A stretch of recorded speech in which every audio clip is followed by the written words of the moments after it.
But yeah, boys, yes, yesterday's video was about Save the Kids and Sandpepper, and we're going to tie Face Clan into it now, too, of course, as you always do. Remember the CSGO gambling back in the day? Everybody's gambling skins, and, a bunch of people got outed for being parts of it, including, people in Vase or whatever it is. Yeah, all those skins are worth nothing now, which is not good. There was a $6 million market cap on CS:GO skins or CS2 skins or Counter-Strike skins as a whole, and it lost over $1 billion, probably close to a 1.5 billion as I'm making this video, in market cap overnight, because everybody obviously they're freaking out. So in CS2, or formerly CS:GO, or formerly CS:GO, or CS or Counter-Strike Source, or 1.6, or whatever game you played in the last 25 years, the game's been around a long time, and skins really started to pick up in the mid 2010s, 2013, 2014, 2015, 2016. That's when things really started to pick up for Counter-Strike, especially in the knife market. Knives are really expensive because the only way for pretty much all of time, since Counter-Strike was created, the way you would get a knife, from my limited knowledge, is that you would get it from a container. You would gamble getting a knife, and you'd spend $500 and maybe get one.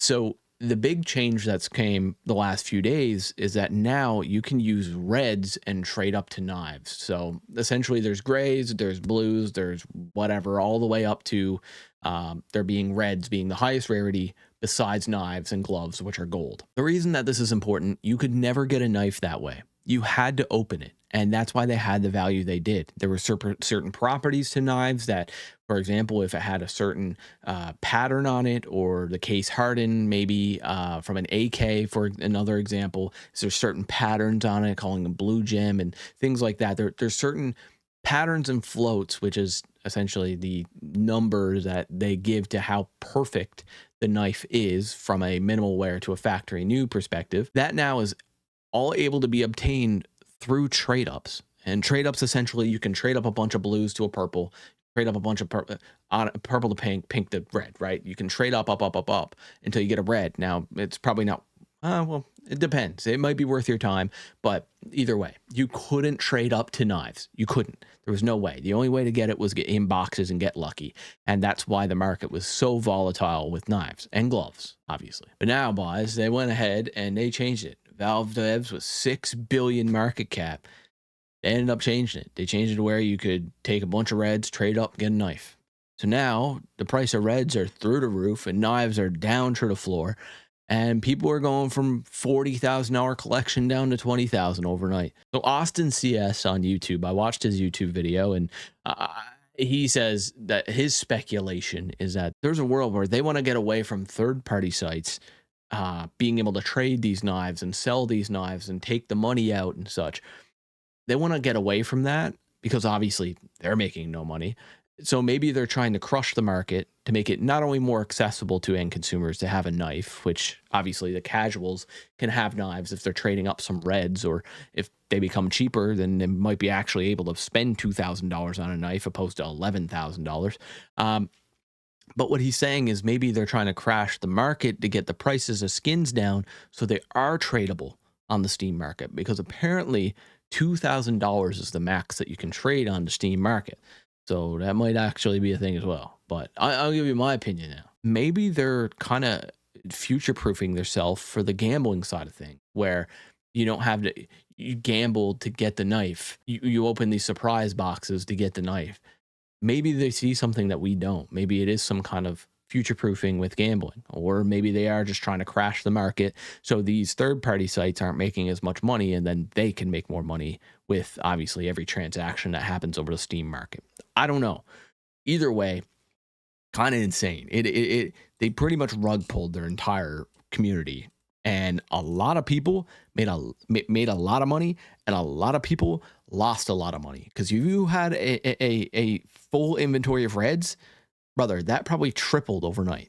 It probably tripled. I have a friend that has a bunch of reds, and they went from $5-10 to 40. Like, I'm sorry if you had 20 grand worth of knives, because it's probably like $10,000 now, which is tough. But I also don't know if I feel bad for you if you're investing in a video game made up market and not a Fortune 500. But all good. My opinion. That's my opinion. So Flom, current CS:GO or CS2 Pro, Counter Strike Pro, had this to say on stream. He has a differing opinion, which it's kind of refreshing. It's a good way to look at it. The market manipulation that was happening and driving prices to the point where people couldn't buy them, well, knives, without investing an insane amount of money to get a nice skin was kind of out of hand. He says. A normal human shouldn't have to spend the amount of money to get just one nice skin in CS. Now, I think when you take more of a future-proofing approach and you think less of the market kind of being volatile and people having actual investments in this market, and you just look at it as a video game, that's when you realize this isn't a terrible decision. I mean, the market is absolutely crashing, which is terrible for people on an individual basis or on an individual spectrum. But if you're talking about the broad game, it gets more knives in people's hands so they can actually use cool skins. It brings down the market a bit so people can actually use skins, and it kind of future-proofs themselves from having to worry about third-party sites, or maybe it helps with third-party site stuff. I don't know. Let me know if you're a skin collector, if you gamble on these other sites or you do whatever. Let me know in the comments, because I would say I'm uneducated in this topic. I own a few CS:GO knives. I've owned two actually, and I sold like 6 months ago. I sold one of them, so it was kind of perfectly timed. Well, not perfectly timed, but it was adequately timed. I didn't have to worry about it decreasing in price. It was just a simple knife, and I did have a pair of gloves too. But anyway, and if you had a knife, let me know what you think. I don't know. Is your stuff half the price now? I don't know. Anyway, that's it, boys. Yep. All right. Well, I'll see you tomorrow.